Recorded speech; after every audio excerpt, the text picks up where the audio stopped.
It is the rare daytime recording of Locked On Guardians because we had an early game today. We had a huge release. There was a 13th rookie making their debut, and it's right now looking like, let's not jinx it, a series split with the Houston Astros, which is definitely something I will take. We'll get into the wild card. We'll get into the division. We'll get into it all on today's Locked On Guardians.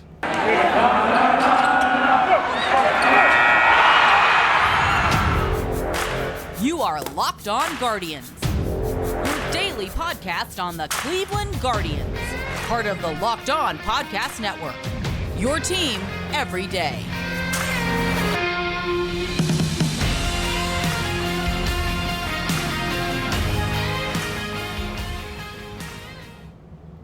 Hello everyone and welcome to Locked On Guardians. I'm your host, Jeff Ellis. Today's episode is brought to you by Vroom. With Vroom, you can buy a car entirely online and have it delivered straight to you. So you never have to go to the dealership again. So next time you need to buy a car, just grab your phone, go to vroom.com and check out thousands of great cars. So since it's a daytime recording, I'm kind of keeping the camera angle a little lower because if I put it up, many downsides to recording in a basement. One of them is it looks kind of like the Ark of the Covenant behind me in terms of lighting for all of you Indiana Jones fans out there. Right now, I'm trying to do, I feel like I've been good luck to the Guardians this year when I'm recording. So, and a chance to get a split with the Astros, I decided, hey, let's hop on, do the 9th. For those who don't know me, I'm Jeff Ellis, the host of Locked On Guardians, as I have been since this whole network began on the baseball side of things. Before that, I was a lead draft and prospect analyst at Scouting 24/7. And before that, my main writing site was Indians Prospect and Indians Baseball Insider. Used to do the smoke singles? No, I don't even want to know what type of single site that would be. I guess a smoking one. Smoke Signals podcast with Tony Lastoria over there back in the day, and still never heard from Andrew. But Andrew Zajac, if you ever listen, I can't remember the podcast we did. And then Who's On First was a podcast I did with Taylor Blake Ward. I guess technically speaking, this is my fourth baseball podcast, fifth podcast overall. As we approach 800 episodes, I feel like I can call myself a veteran of this podcasting field, but I'm still learning. I adjusted and played with the mic for about 20 minutes, 30 minutes before recording today. Let me know how it sounds. I appreciate, was it Bill? I know William is what your YouTube is. William, who told me that there is some mic issues. So I'm still trying to learn and grow. Again, I rely on the fans to give me ideas for what they want for content and just for how the show sounds. Of course, we're going to talk about Franmil today. That's for that, though, I want to thank you for making Locked On Guardians your first listen today and every day, wherever it is you get podcasts. But yeah, we'll talk about Franmil. We'll get into it. How about, I feel like we've been kind of on fire with the podcast. Remember talking about why it made sense to promote Will Benson before he got promoted, talking about Hunter Gaddis and how I hoped he'd be the call-up, and then he was. And this is a great time to promote old episodes. Go back in the vault. I mean, I spent a lot of time promoting it. Let's see, so far, here we are on the 9th. If you're curious, I'll complain in a second about the whole peacock of it all. Vasquez strikeout, Pena ground out, 2 outs now. Very close to getting this away. But I'm going to go off topic. Clase. I guess it's unbelievable.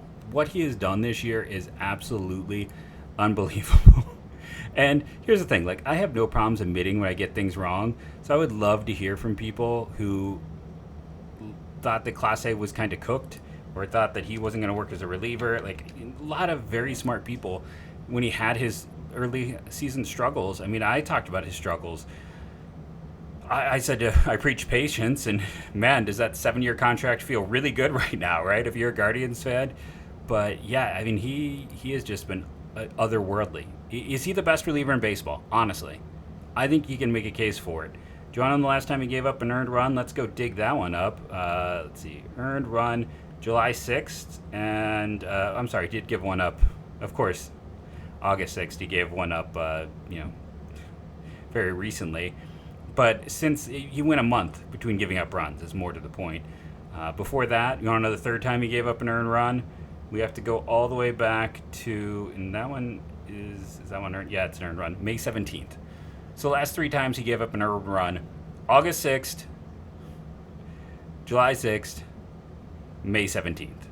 What a performance. It's just, he is, I mean, it's just words. I know it's a podcast, so making sounds and saying words don't describe is not exactly a good approach, but it is kind of amazing just how good he has been this year for the Cleveland Guardians. And there we go, strikeout swinging to end the game, I believe. Emmanuel Clase.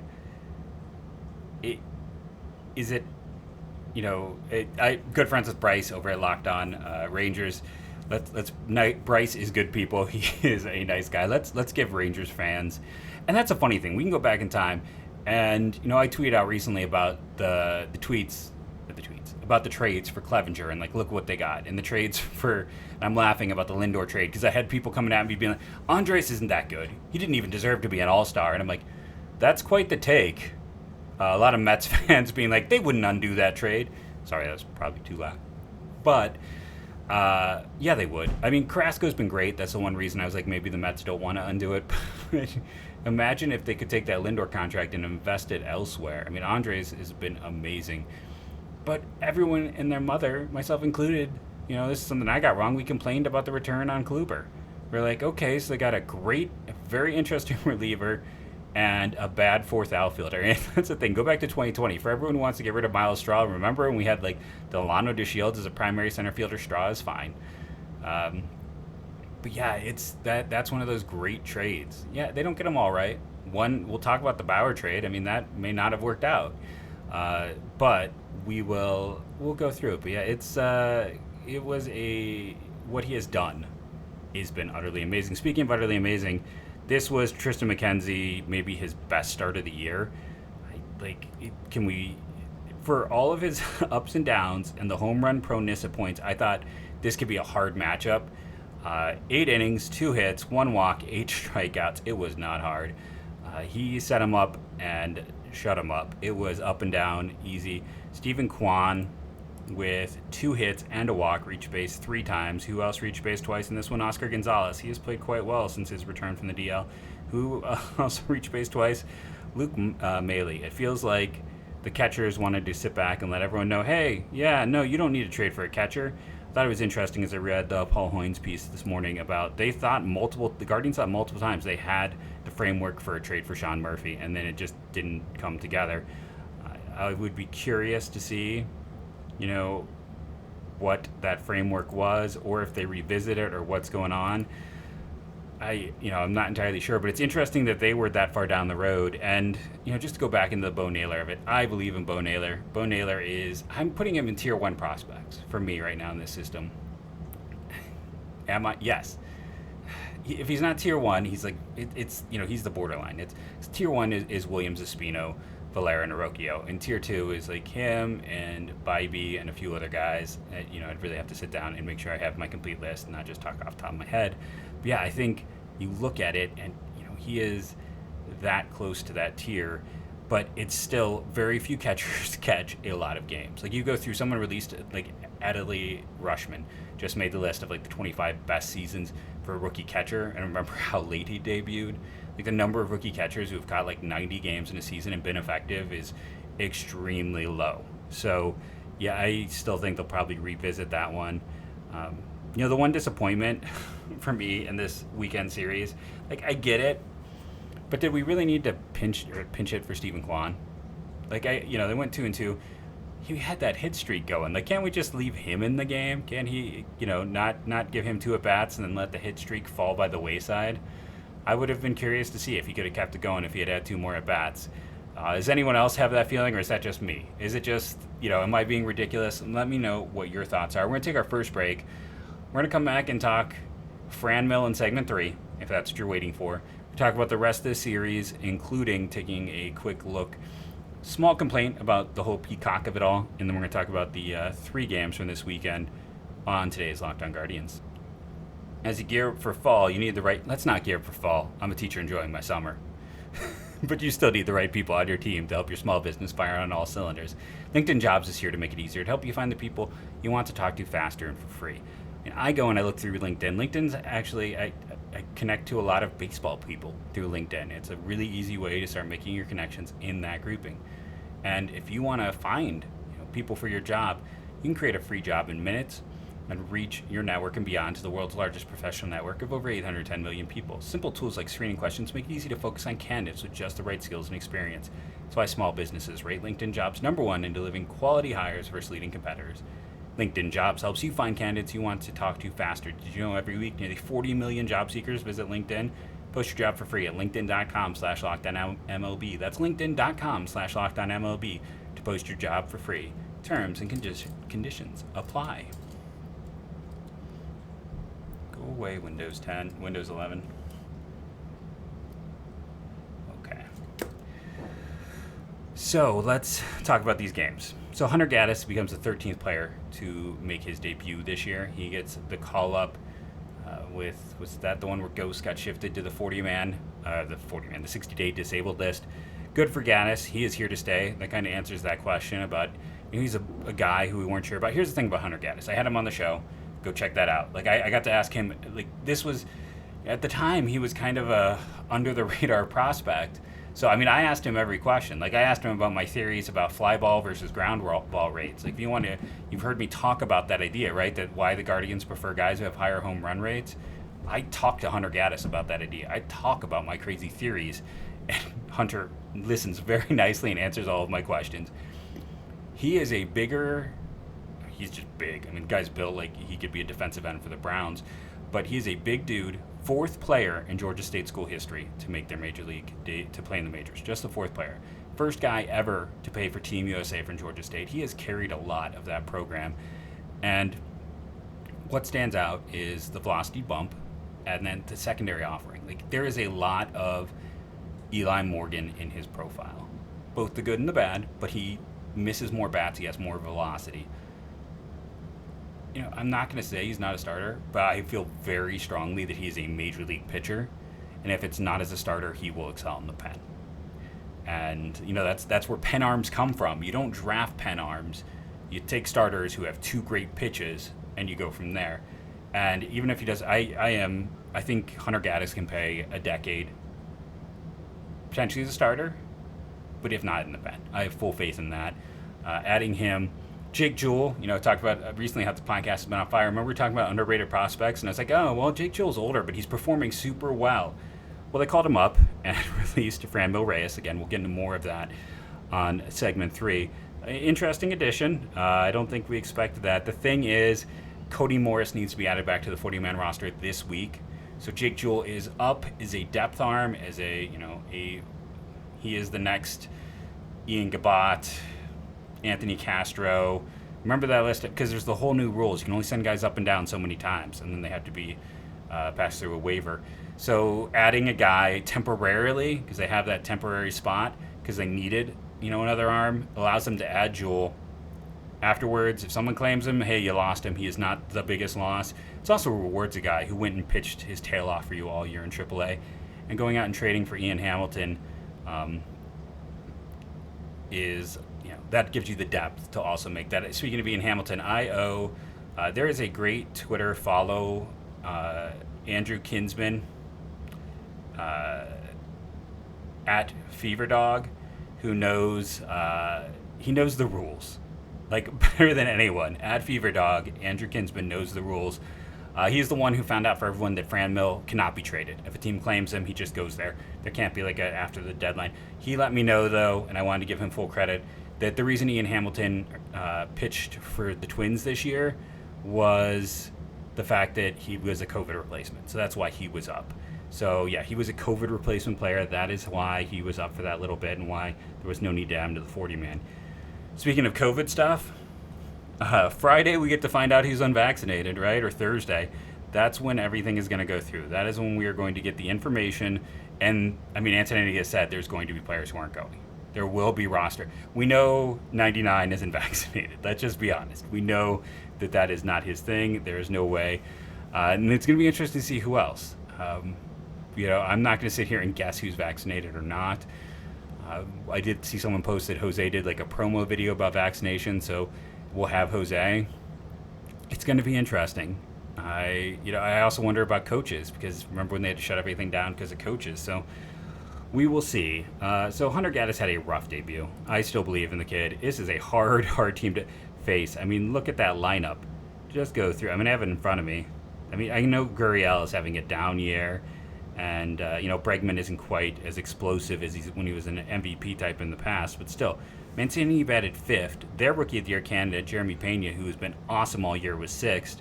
The 7, 8, and 9 in that game, that's only because Kyle Tucker wasn't playing. And neither was Christian Vasquez. It is a tough lineup. 3rd inning, the wheels came off. Major League debut, 3 in the 3rd inning, 7 hits, 8 earned runs, 2 walks, 2 strikeouts, gave up 2 home runs. This is the short debut is part of the reason they needed Jake Jewell. They needed another depth arm. Henches, 2 2/3, 1 hit, 1 strikeout. Good on him. Shaw. I know I bag on Shaw, but the 1 inning, 2 hits, got the strikeout. I mean, at the end of the day, he didn't give up a run. And Emmanuel, 2 innings, 2 innings, 4 hits. Let's get it right. 1 earned run. Continues to be a solid part of that team. We're not going to do all the nitty gritties of it. I will do the 3 stars. They did a lot of pinch hitting in this one. Luke Maile had a multi-hit game. He gets a star. Sam Henches for the 2 2/3 innings. He gets a star. And then, I kind of debate who would be the 3rd star in this one. Part of me leans Rosario. Part of me, just because of the home run. This is the 9-3 loss where, they gave up a ton of hits. It didn't go well for Gaddis, and the wheels pretty much fell off from there. That's what makes the rest of this weekend so much fun, because they lost the first 2 games. And you're like, oh boy, how is this going to go? Well, it turns out great after this. And we're going to give it to Ahmed for his 9th home run of the year, or 7th home run of the year. He didn't hit his first home run until, I believe, Colorado. So that means he's hit 7 home runs in 2 months, basically. That's, fascinating. Mancini had a pair, both off of Gaddis, in that one. I believe in Hunter Gaddis. I know he was already sent down. He's going to have a long career. So let's talk about the win. 4-1. I said McKenzie maybe had his best start of the year. Quantrell might have had his best start of the year. 6 innings, 3 hits, 1 walk, 4 strikeouts. And then, this might be your 7, 8, 9 setup. Trevor Stephan, 1 inning, 1 hit, 1 strikeout. 99 looks back, which makes his bullpen deadly if he is anywhere near where he used to be. 1 inning, 2 strikeouts. Clase, he gave up the run in the 9th in a non-save situation, but still, 1 inning, 2 hits, 1 earned run, also threw a wild pitch. Strong performance across the board. Quantrell gets one of your players of the game. And then just looking overall, it's like Jose had the 1 extra base hit, and he had 2 hits. He would get a player of the game for me in this one. Part of me wants to give it to Naylor with his 1 hit just because he stole a base. It's not something we expect to see often. But going through, you would, Andres leadoff was interesting and fun. He had 2 hits. Miles Straw had 2 hits at the bottom of the lineup. A lot of guys performed well. If I'm going, though, I think I give it to 99, just because I don't know if I've given one to him yet this year, and it was a great inning, and it is great to see him back and performing. I know I'm powering through these, but we want to make sure we have enough time to talk about Franmil at the end of the game today, and then today's game. So we're gonna fully, break this one apart and kind of do the box score bingo and all the things I traditionally do with one of these games. I was just, again, Triston McKenzie is very easily your star in this one. He was, part of my initial thought was delightful, but he was just, maybe dominant, go another way. Cleveland in this game, the box score of it all. Let's just start there. Let's have fun. They had 1 walk and 3 hits. So 3 opportunities would typically come up to be about a run, but 3 opportunities is very low, so it's not unusual to see 0. Cleveland managed 8 hits and 2 walks. That's 10 opportunities for them. They had 2 extra base hits, which is as many as because they had 1 extra base hit the day before. I thought they had 1 in that, but they again, it's interesting how the lineup's put together with Christian Javier up there, the right-handed pitcher. I was kind of surprised that. So here's the thing. I would rather see one of the young left-handed bats playing in this one.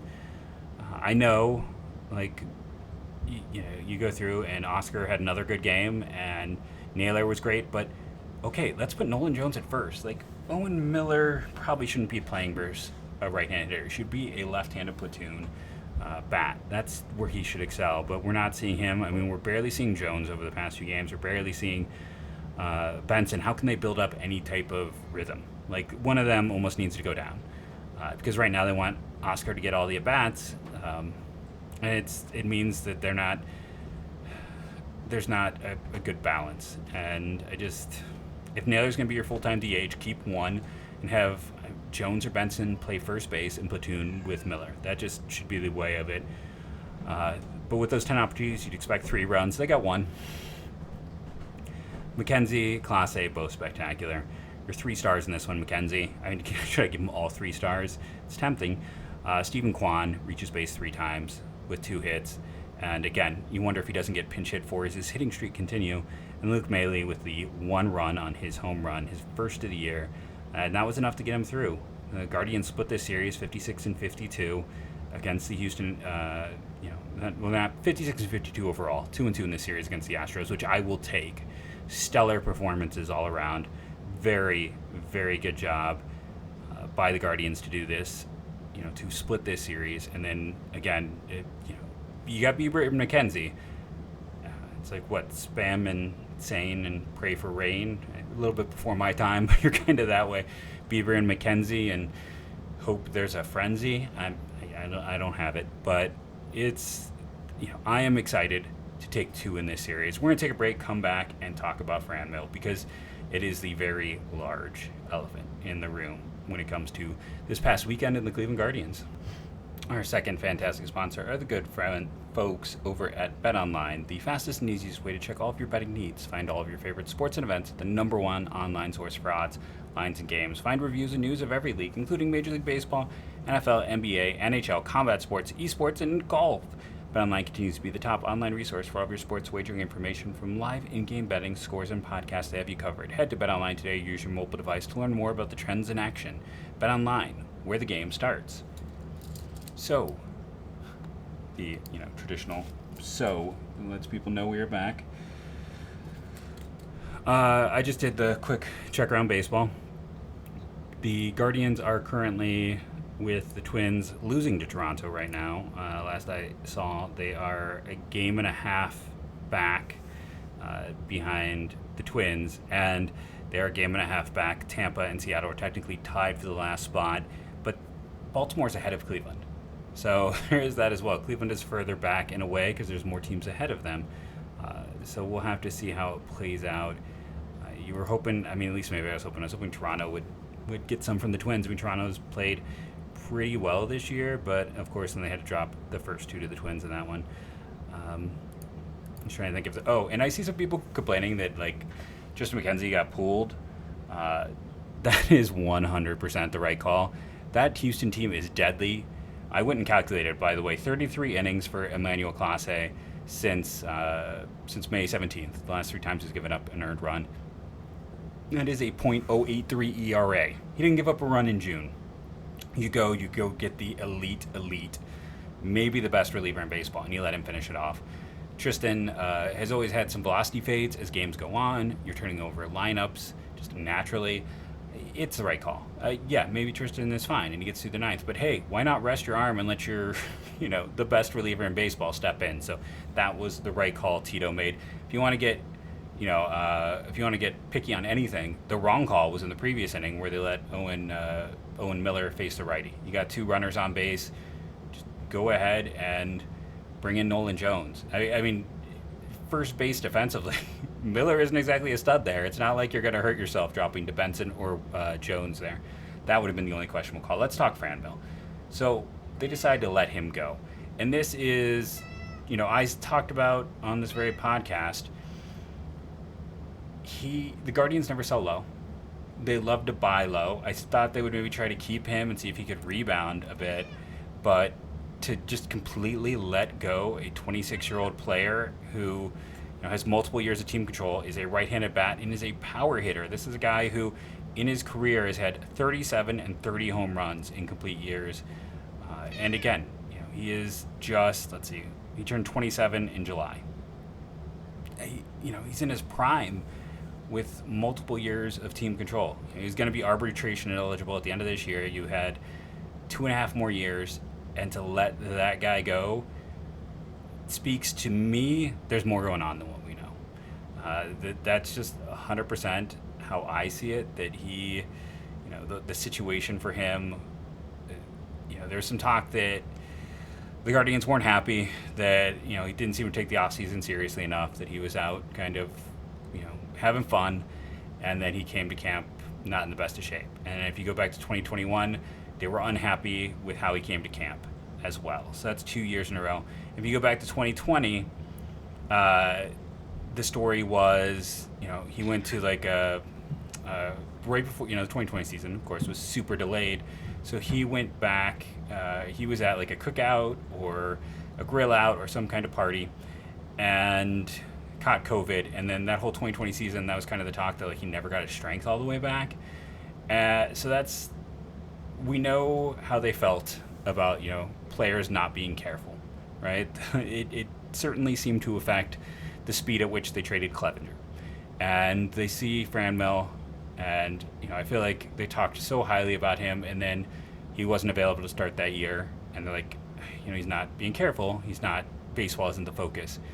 And then 2021 happens, and he doesn't come to camp in shape, and he ends up, having the injury and missing about a month, and then has to work himself into shape, and then is fantastic once he does. Like from June on, he's great. And then, he promises he's going to like redevote himself. He's going to come back. He's going to be that guy. And then it's the same story as a year ago. He didn't put in the time, and then it just felt like he was pressing. And I don't, we did the whole show recently. You can go back and listen. It's very recently in your feed, where I broke down, he's walking more. He's facing more off-speed pitches. He's always been bad against breaking pitches. He has been even worse, but he's not even hitting fastballs, which he destroyed a year ago, or, sliders were something that he could hit. He's not hitting anything. So the general feeling I got talking to people is that, he was just trying to mash his way out of the slump, that he wasn't always listening necessarily to the coaching that was trying to be done. They were already frustrated with him, and I don't know what happened. Like if he asked to be traded when he was sent to AAA, if he asked for his release, if he was very grumpy down there, or if they felt like there was some earlier. I'm not saying there were early reports. I'm saying I don't know if they heard that he was very negative down there, and they just decided to cut bait. But for whatever reason, like, okay, this isn't worth the time. He makes like 4-point-something million this year, 4.2 million, and nobody goes down in arbitration. So he's going to make at least that, more than that. Everyone goes up. So it probably wouldn't be a ton more, but you're looking at guys who make more than 4 million. They have had 3 years in a row where they opened up, and he was in good physical condition in 2020, but he took a risk, and then he got sick, and that affected his season. And then 2 straight years of coming to camp not in the shape that they expected him to come to. And I think they just had enough. I mean, you can read between the lines. You can see what they were releasing to the media. This isn't me. Nothing was released to me. This isn't me being part of media and just regurgitating. But it's very clear when you look along those lines. It's, okay, 2020, we want everyone to be super careful. We have a manager who's, not the healthiest guy. And again, think about the big deal. I mean, they sent Plesac down to AAA. They had Clevenger away from the team for a bit. And Franmil kind of made a similar choice before camp started and got sick because he went to a party when they were being super secure back then. And then 2 years of just not coming in shape. And he's a big dude who's getting closer to 30. Again, this should be his prime year. We shouldn't be worried about shape, but go look at he's not Kevin Mitchell. They have different builds, but it's the bigger guys sometimes have a harder time. I mean, I'm a bigger guy. Look at the video. As you get older, we all know this. It's not as easy to keep it off and to get it off and to rebuild. So I think they just got tired of it. And then my gut guess is he was, as one would expect, for a guy who many of us, myself included, said should get an extension this last offseason, that he is instead in the minors and having to deal with that. I don't think he was very happy. And I think they just kind of looked at it and thought, listen, if we hold on to him, then at the end of the year, we're either going to designate him for assignment because we're not going to go to arbitration with him, or we hope we can find a trade. But as they know, at the end of the year, remember like the Brad Hand situation where they let him pass through waivers rather than try to pay him $1 million to see if anyone wanted him, and no one wanted him. At the end of the year, it's a hard time while teams are kind of figuring things out to get a deal like that done. So I think they thought, we're probably going to release him. So do we release him now? Do we release him in 4 months? Well, if he's there, he's blocking young kids, and he doesn't want to be there. If we release him, he still gets his money. Maybe he gets a chance to play for someone. It's best for all sides. So at this point in time, it probably was. It was best for all sides. Maybe he gets a shot somewhere in the majors. I bet he does. He's an interesting power bat who, again, has been highly productive his first 2 years. Now there is no one left from the Bauer deal, and people want to point that out. Scott Moss was on the 40-man but couldn't stay healthy. Victor Nova is playing in independent baseball. Yasiel Puig never played professional baseball again after that. And, Logan Allen, we didn't have spin rate data. And I'm sure if we go and look at that now, we see that it's a non-moving fastball, so we didn't know any better. I loved the deal at the time because it was a right-handed power bat, which the team desperately needed, a quick-to-the-majors back-end lefty, and then an interesting lefty from a system that had a hard time developing pitchers who I thought could be at least a reliever. Now, Moss just couldn't stay healthy. Allen, the fastball was straight. And 2.5 years from Franmil. Now, the thing is, 2.5 of those years were good, right? You get the 2019 season, good. 2020, in spite of the issues, he was still productive. Just wasn't as much as we hoped. In 2021, he had good numbers. He got 2.5 solid seasons. This year was not. Bauer would have been 1.5 years, and if you remember, leading into that trade deadline, he had a disappointing season that year. I had been like, I knew they should have traded him in the offseason because he'd been a Cy Young candidate the year before, a breakout year for him. That was the thing. For most of his career, Bauer was not the Trevor Bauer that we all got to see. I don't want to touch on too much Bauer. Let's just be honest. But most of his time in Cleveland, he was, the fourth best pitcher on this team. He had that great year. Then he got hurt. Then he came back, and he wasn't quite the same guy. They traded him to Cincy, and he really picks it up down the stretch, though. And then he has the Cy Young year where we know he was cheating. He was very honest about using foreign substances. So since he got 1.5 years and a draft pick for him, that ends up being kind of your cost. If he stays in Cleveland, you get an extra 1.5 years and you get the draft pick. One can argue if that's worth more than 2.5 years of Franmil and then everything else, because the other guys really didn't do much. Is that, and Yasiel and what that brought. They didn't make the playoffs that year. So, the hope was you were trying to upgrade 2 outfield spots. Now they finally upgraded the outfield spots. It just took a while longer. That's it. One can look at that trade as a failure or success. It was a trade that needed to get done, and it was an interesting trade at the time. But Franmil is gone. I wish him nothing but the best. Franmil is one of the best nicknames in baseball. He is a huge dude who is a lot of fun when he is on, and baseball is a better sport when Franmil Reyes is mashing. I've been Jeff Ellis. This has been Locked On Guardians podcast for today. Remember, rate and review, download daily. That helps. Subscribe on the YouTube. Let's get us up to that 1,000. That's a big thing for me. And as I end every show now, go Guardians, go.